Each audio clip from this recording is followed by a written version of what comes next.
Alrighty, we're here.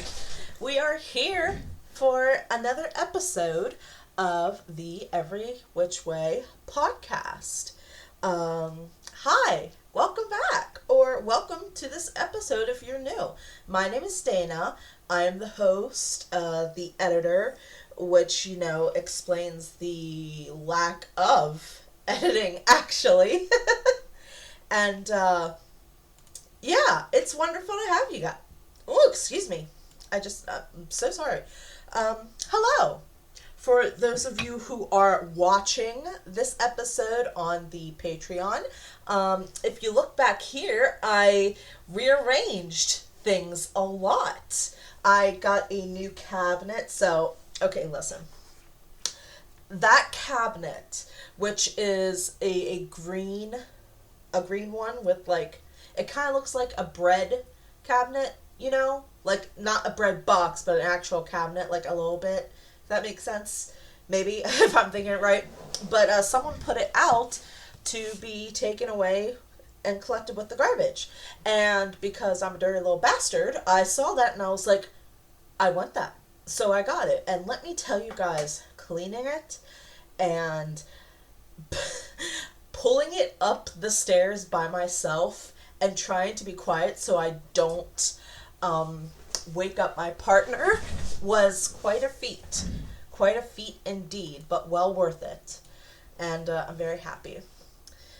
So, how are you guys doing today? How was your week? Did you have a good one? I hope that you did. I would love to hear about it, please. My week wasn't too bad. Thankfully, we did have to work last Saturday because of Black Friday.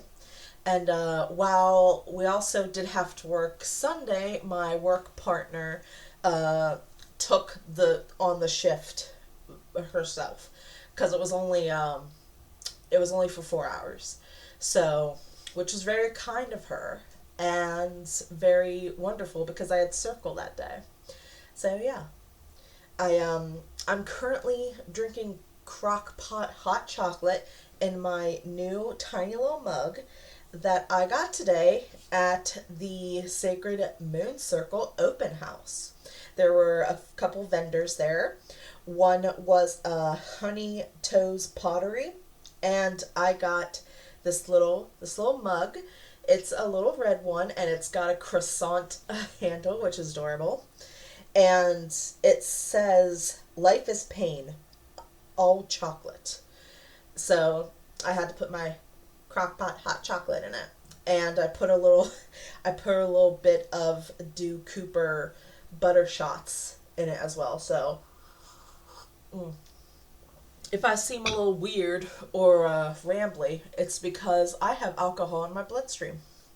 So yeah, today was a great day. I woke up very early, didn't get a lot of hours of sleep consecutively, but I went to the Gettysburg markets and I got some gifts for some of my loved ones, which I'm very happy about.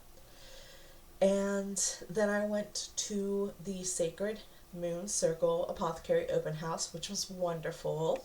I bought myself a new candle, Luna's Blossoms, which I sniffed all of them, but that one was my favorite. And after that, I went to Chili's and got myself a chicken bacon ranch quesadilla and a skillet chocolate chip cookie. And that was delightful. And after that, I came home and finished rearranging and cleaning up my magic room here, which is where I record this podcast. And I finished doing the research on today's topic, and here I am with you guys, with you, my dear friends. So what am I talking about today? Well, I am talking about a herb. It's been a minute since I've talked about one, I think. And today I'm talking about Vervain. Vervain. So let's just jump right into it. Alrighty? Alrighty. Let's do that. So, the scientific name is Verbena officinalis. So this is common vervain. Not blue vervain, but common vervain.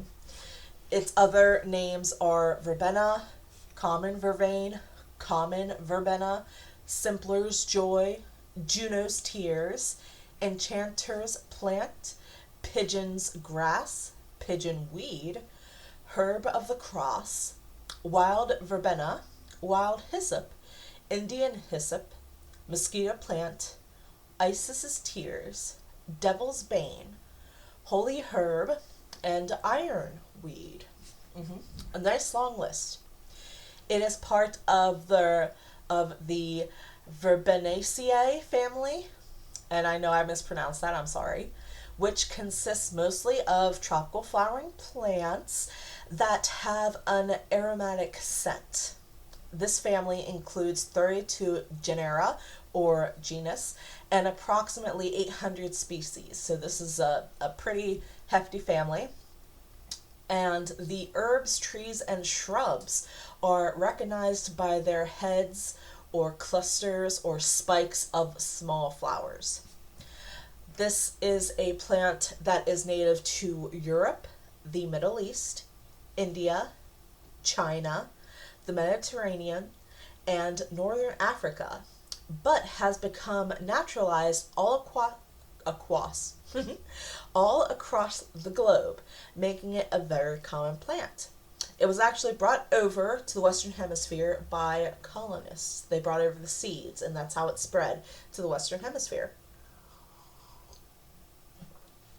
Vervain is a perennial herbaceous plant that grows to an average of 1 meter, or roughly 3 feet 3 inches tall. The stem of this plant is rough and has a branch-like feel to it, and the leaves are hairy lobed leaves. It does have flowers, and the flowers tend to bloom in late summer and come mostly in blue, purple, and pink-red colors, but it also can come in white and a few others. Vervain does produce tiny fruits that average 1.2 to 2 millimeters and are described as dry, mildly bitter, lacking any scent, and are coral red in color. These fruits split open when ripened, making them resemble pecans. Vervain is a temperate to tropical plant that grows at elevations of 100 to 2,000 meters above sea level, or 328 to 6,561 feet. Areas that this plant grows in come in a wide range. We're talking mountain slopes, roadsides, waste grounds, ditches, urban areas, gardens, cultivated fields, ballast dumping grounds, meadows, rocky paths, pastures, railroad grounds, and even shipyards. So this plant, there is little that it can't grow in. Now, with that being said, this is a versatile little lady. Vervain is very adaptable and can live and thrive in most soils, though it does prefer well draining soil with compost or fresh potting soil. It needs about 6 to 8 or 8 to 10 hours of full sun per day. And I saw different variations of that in different resources. So I just figured I'd add that in. So it reproduces through seeds, but is also propagated by rootstock division and stem cuttings. Vervain is a hermaphrodite species, so it has both female and male organs. The flowers are cross-pollinated by bees, butterflies, flies, and moths, but they are also able to self-pollinate as well. While Vervain can tolerate strong winds, they do not really like maritime exposure. It prefers a pH that's mildly acidic, neutral, and mildly alkaline. It is not often considered invasive. Even though it does grow on farms and cultivated fields, there are no reports that I found of it affecting crops or other species. Now, historically speaking, Vervain was used to cleanse temple altars and in sacred ceremonies by the Celts, Greeks, and Romans, as it was a special herb. In fact, it was called Hera sacred plant, by the Romans. In his work, Historia Naturalis, Pliny the Elder wrote, "With this, the table of Jupiter is swept, and homes are cleansed and purified. There are two kinds of it. One has many leaves and is thought to be female. The other, the male, has fewer leaves. Some authorities do not distinguish between these two kinds, since both have the same properties. Both kinds are used by the people of Gaul in fortune-telling and in uttering prophecies, but the Magi especially make the maddest statements about the plant. That people who have been rubbed with it obtain their wishes, banish fevers, win friends, and cure all diseases without exception. They say, too, that if a dining coach is sprinkled in water in which this plant has been soaked, the entertainment becomes merrier." That's what Pliny the Elder wrote. So, and we all know that he wasn't always an actual. He wasn't always all there.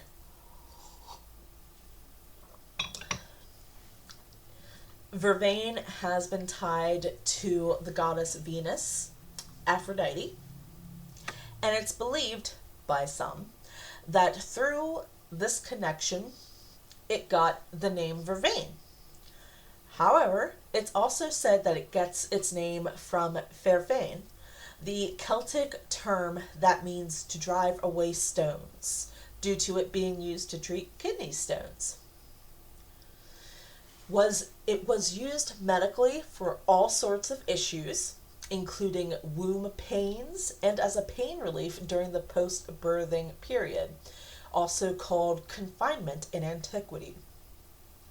Ancient Egyptians dedicated this plant to Isis, as it was believed to have sprouted from the goddess's tears and helped her to connect with the humans. The ancient Greeks and Romans dedicated this plant to Hera, aka Juno, and it was also called a sacred plant by the ancient Persians. The flowers and roots were used by Native American tribes and Mesoamerican cultures to treat headaches, insomnia, circulatory issues, and as a diuretic.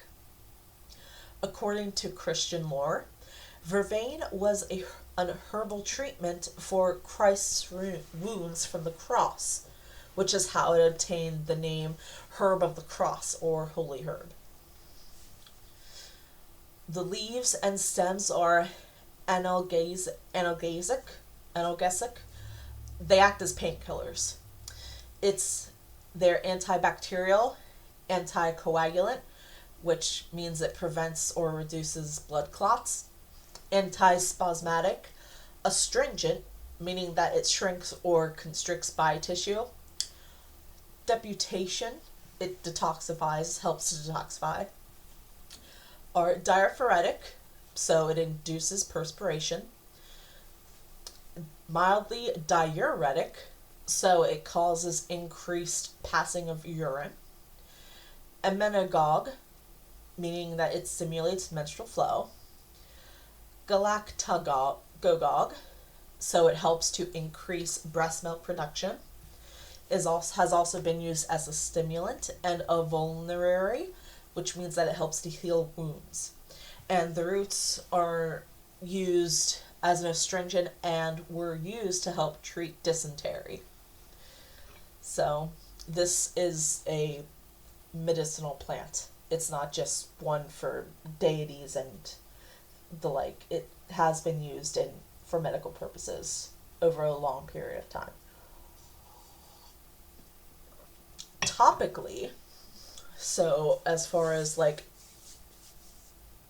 outside wounds, it's been used to treat minor wounds, sores, eczema, neuralgia, which is the sharp burning pain that occurs when a nerve is irritated or damaged, and gum disease as well. As an internal medicine, Vervain has been used, and to an extent still is, to treat gallbladder issues, fevers, headaches, depression, insufficient lactation, anxiety, and nervous exhaustion. This is an herb mainly used to treat the nervous system, for general liver support, and to aid the digestive system. Combined with peppermint and elderflower, Vervain can be utilized to break a fever, and a decoction of it can be used as a mouthwash for gingivitis and mouth inflammation in general. So a very versatile plant. Flowers, as far as culinary uses, the flowers are used as garnish for dishes. The leaves can be parboiled, which means lightly or briefly boiled, seasoned and eaten, and it can also be used in a tea. Please, please, please keep in mind that Vervain may upset the stomach or cause nausea when taken in large amounts. Some people may be allergic to it, and allergic reactions have been known to occur and manifest as mild skin rashes. And it can interfere with blood pressure medication. So, all of this to say, please consult your doctor or a licensed medical practitioner before including this herb or any other plant, really, into your diet. Please take care of yourself, please. Now, let's get on to the metaphysical associations of Vervain. So, the elements are water and earth. Earth. from Lilo and Stitch. It is a plant that has feminine energy, which is why it's often been linked with female deities and more of the female side of nature. The celestial bodies that is tied to are, of course, Venus, naturally, but also Saturn, which I found interesting. The chakra is the crown. Its color association is violet. Violet! You're turning violet, Violet! The zodiac sign is Gemini. In relation to feng shui, Vervain correlates to the element of fire and the southernmost area of a room. Excuse me. In I Ching, which is a form of Chinese fortune telling, it's associated with the first hexagram, which means to take action. Those who were born on the 5th, 16th, and 24th of January, February 3rd and 17th, and August 29th may find Vervain particularly attractive and intuitive to work with, as it is said that this is a plant that rules over those days. Vervain has been tied to the angels Baradiel and Lecabi, and deities that it's associated with are Artemis, or Diana for Romans, Hecate, Caradwin, Venus, or Aphrodite, of course, Thor, Aradia, Jupiter, Juno, Mars, and Isis. Vervain was traditionally gathered on midsummer, or when Sirius, the dog star, is rising when neither the sun or moon are present. It's associated with the positive attributes of magic, witchcraft, and female wisdom. It is considered a friendly plant by many, meaning that it's a genuine friend to people. It has been primarily used in workings of love, health, luck, protection, reversing malevolent magical workings, changing bad luck into good luck, and not just like good luck, but like the best kind of luck that you can have. Obliterating hexes, it just shoots them right out the butthole. Just no hex for you. And turning friends into enemies. Oh, that's so sweet. Vervain is a great offering for female deities, which makes sense because it does have that feminine energy tie, and is also, of course, tied to a lot of female deities. It is used to protect a home or establishment from destructive storms and lightning. It has been used in the past to protect against and repel vampires and witches.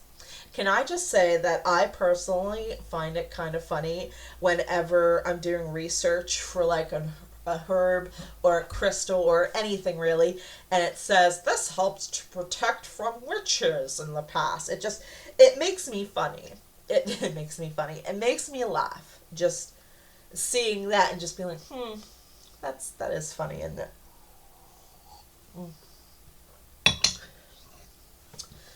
Vervain helps to inspire creativity and artistry of all kinds.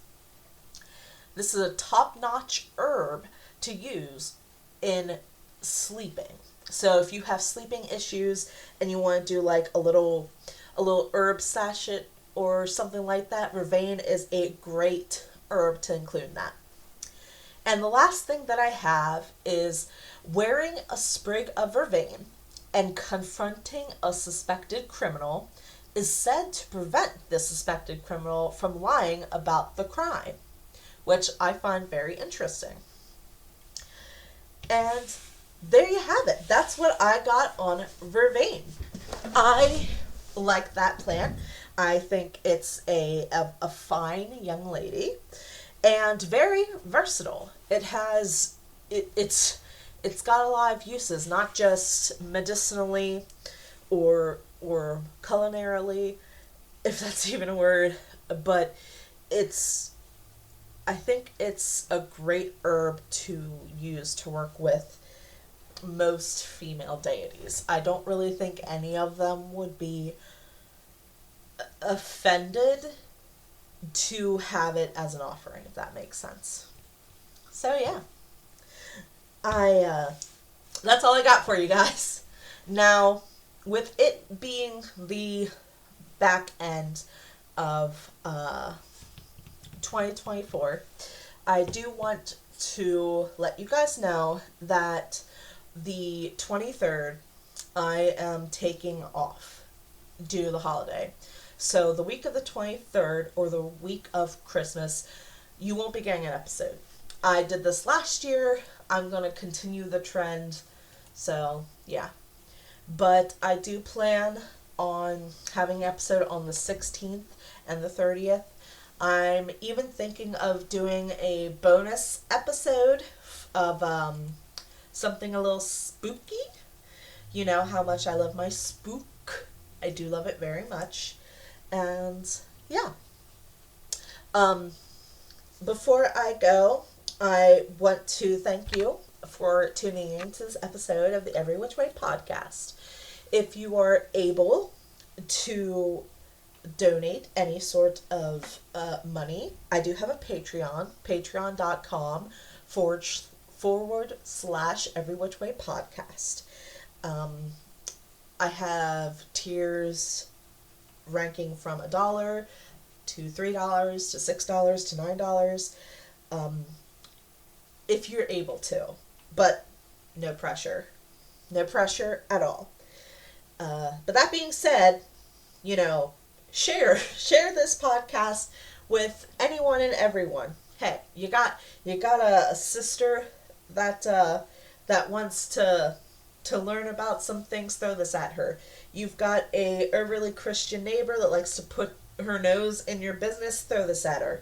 You've got a misogynistic boss at work, throw this at him. It really does help. Also, if you could leave us a review or something, that would be cool too. I haven't gotten any yet.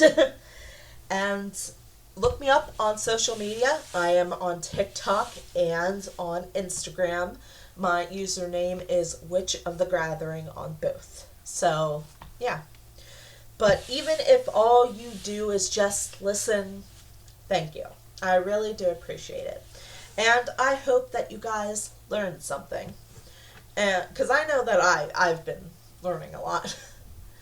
Even though sometimes I stumble over my words and I act kind of silly. It's been a great time. And 2024, despite a lot of the ups and downs, excuse me, that we've encountered, not just on the podcast, but personally and professionally, at work, it's been a pretty good year. But yeah, I hope that you all have a marvelously magical Monday, and I'll see you guys in the next episode. Bye. Bye.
Keep your head low. Oh, you gotta keep your head low. If you wanna keep your head up. Oh, you gotta keep your head low. Keep your head low. Oh, you gotta keep your head low. If you wanna keep your head